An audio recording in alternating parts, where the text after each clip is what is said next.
Hello and welcome to part three of our, I think it's part three of our introduction to Kotlin series. We've looked at introduction to Kotlin syntax, looked at variables, some data types. We've looked at some conditional statements, and now we are having a look into functions. Okay, so functions help to organize our code into reusable blocks. Okay. They are self-contained blocks of code designed to perform specific tasks, and each function has a name. You can create a function with some parameters and some instructions to execute. Now, sometimes it can be quite confusing when you're new to functions, so I'm going to try and take my time to try and explain to you what functions are. So think of functions as you're creating a piece of code that you want to use over and over again, and you want that function to be self-contained, which is something that not everybody has access to. I mean, you can reuse it over and over again. Usually the best way is to create generic functions which can be used over and over again. So in this particular example, I'm going to show you how you can create a function with a parameter and a function without parameter. Okay, so the first function we are going to create is we're going to create a function called let me try and see if I'll create it outside, and I'll explain to you as we go along. So let's say, for example, I wanted to create a function, and that function is just going to print out hello Kofi, for example. So fun, and then I'm going to say fun and then say greet, for example. Okay, and inside greet I'm just going to say print line, and I'm going to say hello Kofi. Great, right? This is just a simple function that we've just created. Remember, in Kotlin you don't have to add the semicolon, but I keep adding it because I write in Java as well, so that I keep up with that kind of syntax. So I've created a function called greet. Now remember that every programming language, every program that we write, we have to run it in the main method, call it in the main method for it to work. So we've created a function called greet. Now I can call greet in here, right? And then what we should have, or what we should see, is hello Kofi. Now this is great because if we wanted to print hello Kofi twice, all we need to do, right, is to call greet again. And then we will have two hello Kofis. So functions allows us to be able to create reusable code that we can use over and over and over again. Now, there's a function without a parameter, okay? So let's say, for example, in this particular function, we've hard-coded Kofi, the name Kofi inside of there. But what if we don't want to hard-code Kofi inside of there? What we can do is we can change this parameter. We can add a parameter to this function, and then we'll end up with something like this. Actually, let me create another function underneath here. Okay, so let's say I have a function called function greet name. Okay, now you create functions with the keyword fun, then the name of the function, then you invoke it, and then you have curly brace and opening and closing curly brace to show that a piece of code is supposed to be contained inside of that function. Okay, now we have print line, and then we have hello Kofi. Okay, this is the same code, but we don't want Kofi to be coming from, for example, from that particular function. We want to be able to change the keyword Kofi into maybe Akwesi, into maybe Kwame, into maybe Kwejo, into maybe Ajwa. We can change all of these things. So what we can do is, in our greet name, I'm going to add a parameter to it, okay? So a parameter is basically like a variable, which is like a placeholder of what you can actually pass in and replace it with whatever name you want to have.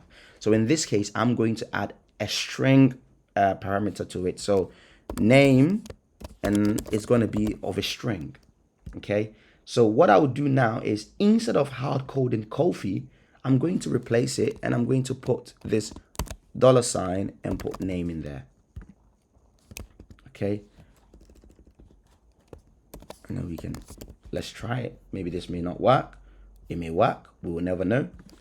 And then we can have, instead of having there, we can say coffee, for example.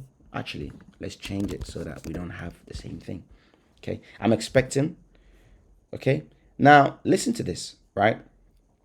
It says too many arguments for fun greet user. That's because I am using greet instead of greet name. So let's see if this will work. Can you see that this is working? What we've basically done is we have a function called greet, which doesn't allow us to change coffee, but we've also created another function called greet name, which we can pass in the name variable as a placeholder for what we are going to enter into here. So in this case, we can have multiples of this greet name, and then we can just replace it with maybe Kwejo, for example. And then we can use it over and over and over again. So this is a function with a parameter and a function without a parameter. Okay. Now I'm going to show you, we're going to create a simple calculator function, which we can use over and over and over again. So let us try this. Okay. So I'm just going to delete fun greet, and I'm also going to delete fun greet name. Okay. And then I'm going to create a simple function, maybe called add. Okay, so fun add, and because it's a calculator, we're going to add two integers together, and then we're going to print out what's our calculation onto the screen. So I'll have, let's say, a int, and then I'll have b is also an integer. Okay. Cool. So then what I can do is I can just do, I can create another variable in here called sum. I don't have to, but I'm going to. Sum equals a plus b.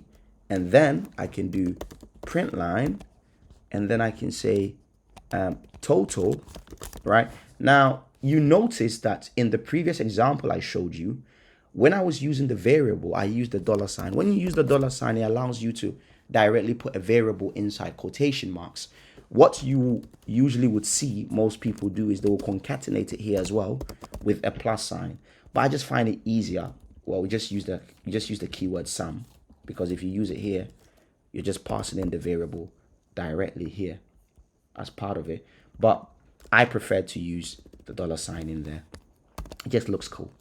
So we have the total of that, and then we have add. This is a very simple calculator function which is called add, and we have two parameters, a and b, which are both integers, and then we are adding a and b together, and we are storing it inside a mutable variable called sum, and then we are printing it. Now when I come to my main function, let's say I wanted to use my calculator, I can just do this. I can just call add, and I'll just pass in 3 and then comma 7, the same as how this add works. Remember that when we were creating this add function, we had an a, which is an integer, and a b, an integer, and we had a comma in between. So we're just replicating the same thing here. And now when I click on play, we should have 10.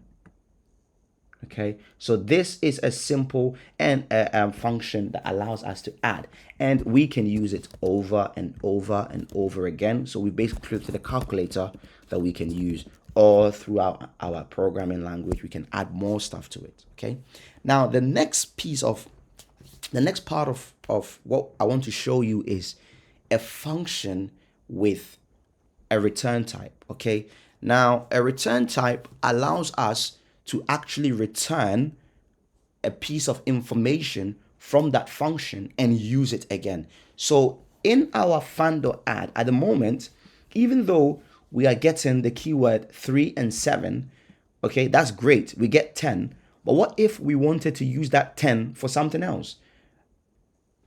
at the moment, we cannot use it for anything else. All we're doing is just printing it. But what we can do is we can bring the result back into the parent. In this case, main method is the parent function, and then that keyword 10 can be used for something else. So let's say, for example, I wanted to get the total of how much a person gets at the end of the year. Once I have that number, I can use it to do more calculations in that main method, or there may be other functions which need that number in order to continue with our program. So that's where a return type function comes into play. So a return type function, this is how it works. All I'm going to do is I'm going to replicate add, but in this case, I'm actually going to return our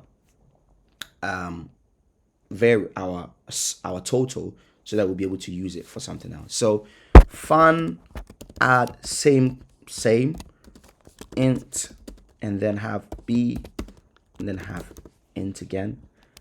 And the difference between a return function is that we have to actually declare. So let me just give this code the same kind of information that we have. Okay, we have to actually, there's a two keywords we have to add to this particular function. The first one is return.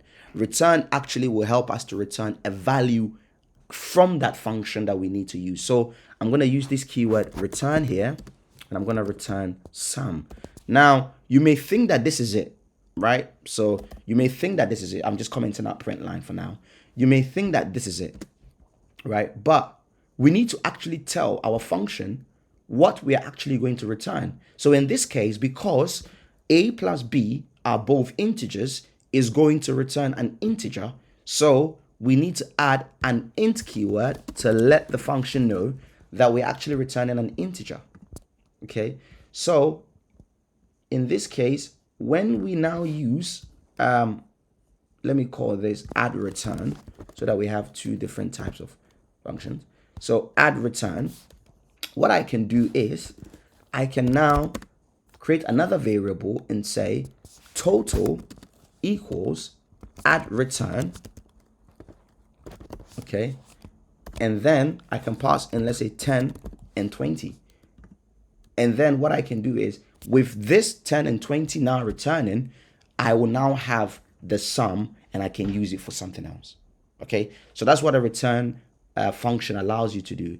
A return function allows you to return a value back. Whereas if we just use this normal add, we can print out it on the screen, we can print out on the console, but we are never getting the value back, and we want to use the value for something else. So I can print line here total, because I now have that value, and I can use that value for anything that I want to do. So when I click on play, for example, remember that in this case, we'll have something like this. So you have add, which doesn't return anything, but it gives us the total, which is 10. We have add, the second add, which is 10 plus 20, returns as 30. But you've noticed that when we use add return, we are returning 10 plus 20, which is also 30, but we can store it in a variable called total, and then we can print it onto the screen. So this total helps us now to be able to use it for any other thing that we want to do. Okay, and that is how you have a function with a parameter. Well, function with parameters and also a return type. Okay, another thing we can do is we can also set some default values for our integers. Let's say, for example, you want to set some default values where even if the user does not enter anything inside, you will still be able to have a total of something like a default kind of value. So in our add return, for example, what we can do to test it out is we can do int equals 10, and then we can also do int equals 20. So in this case, even if we run our add return, right, let's see, we will still have 30, because we have set a default value of 10 and a default value of 20. This helps your code to overcome errors sometimes. So in case the user forgets to add anything, at least you have a default value inside of there. So you can actually set some default parameter values, which will still make your application run as a default, but you can also change the value as well. I hope this tutorial was useful. Please like, share, subscribe, and yeah, see you in the next video. God bless.